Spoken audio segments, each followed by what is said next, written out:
জাতীয় সড়কে শুটআউট। বৃহস্পতিবার গভীর রাতেই খড়গপুর থানার অন্তর্গত 60 নম্বর জাতীয় সড়কের জগপুর রেল সেতুর সামনে একটি ট্রাকের খালাসিকে লক্ষ্য করে গুলি চালানো হয়। গুলিবিদ্ধ খালাসি নাজমুল শাকিনকে উদ্ধার করে প্রথমে মেদিনীপুর মেডিকেল কলেজ হাসপাতালে ভর্তি করা হয়। অবস্থার অবনতি হওয়ায় রাতেই কলকাতার পিজি হাসপাতালে পাঠানো হয়েছে তাকে।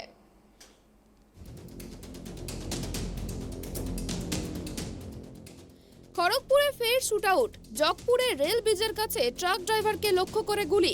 ছিনতাইয়ের উদ্দেশ্যে পরপর 3 রাউন্ড গুলি। গুলিতে আহত হন ট্রাকের খালাসি। টাকা ছিনতাই করে দুষ্কৃতীরা পালিয়ে যায় বলে অভিযোগ।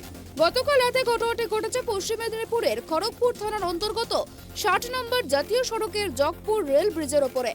পুলিশ সূত্রে খবর, ওড়িশা থেকে কয়লা বোঝাই ট্রাক খড়গপুরে আসছিল।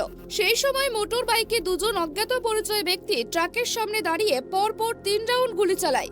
প্রাথমিক তদন্তে পুলিশের অনুমান ছিনতাইয়ের কারণেই এই কাজ করেছে তারা। গুলিতে আহত ব্যক্তির নাম নাজমুল শাকিল। নাজমুলকে প্রথমে মেদিনীপুর মেডিকেল কলেজে ভর্তি করা হয়।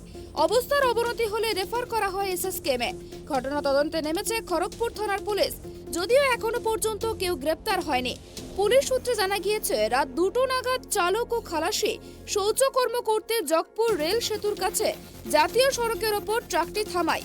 অভিযোগ, সেই সময় একটি মোটরসাইকেলে থাকা অজ্ঞাত পরিচয় দুই দুষ্কৃতী তাদের ওপর চড়াও হয়। বন্দুক দেখিয়ে তাদের কাছ থেকে প্রায় 5 থেকে 6,000 টাকা ছিনিয়ে নেওয়ার চেষ্টা করে। সে সময় নাজমুল বাধা দিতে গেলে তাকে লক্ষ্য করে গুলি চালায় ছিনতাইকারীরা। এরপরেই মোটর বাইক নিয়ে চম্পট দেয় তারা। নাজমুল কেশপুরের মুখবাসনের বাসিন্দা।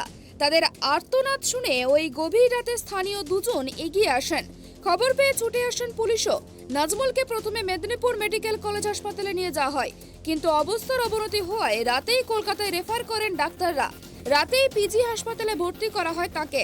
ঘটনা প্রসঙ্গে খড়গপুরের অতিরিক্ত পুলিশ সুপার রানা মুখার্জি জানান, গভীর রাতে জাতীয় সড়কে গুলিতে একজন আহত হয়েছেন। নিছকে ছিনতাই না অন্য কিছু ঘটনা তা খতিয়ে দেখা হচ্ছে। ঘটনা তদন্ত শুরু করেছে পুলিশ। পশ্চিম মেদিনীপুর থেকে শুভ চক্রবর্তীর রিপোর্ট, ট্রাইব টিভি।